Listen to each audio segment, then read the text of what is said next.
ఈ సోరియాసిస్ ఉన్న వాళ్ళకి సార్ డైట్ రెస్ట్రిక్షన్స్ ఎలా ఉంటాయి అదర్ దెన్ మామూలుగా ఇది అంటే సోరియాసిస్ మూలం అదేంటి ఫంగలా సార్ లేకపోతే it's fungal infection only but again malfunctioning of the cell skin సెల్సే కదా you said largest organ is skin తర్వాత నెక్స్ట్ లార్జెస్ట్ ఈజ్ లివర్. అవును. సో స్కిన్ సెల్స్ తప్పు చేయటం ఈజ్ అగైన్ ఎప్పుడు root cause again malfunctioning of the cell only. అవును. So skin cells are malfunctioning, అంతే కదా, ఇన్ఫ్లమేషన్ మీ లెక్క మీ భాషలో. సో దాన్ని అడ్రస్ చేయడానికి again we have to repair that cell.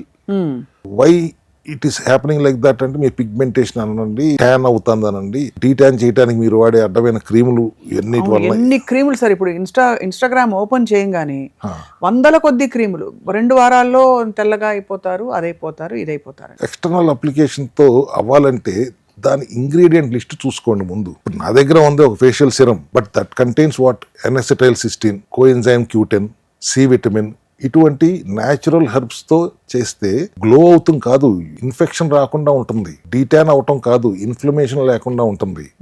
దానికి అప్లై చేయాలి. కానీ మీ అందం పెరగటం కోసం క్రీములు రాసేసుకుంటే దానివల్ల టెంపరీగా వస్తుందేమో కానీ తర్వాత again you will go back to same problem.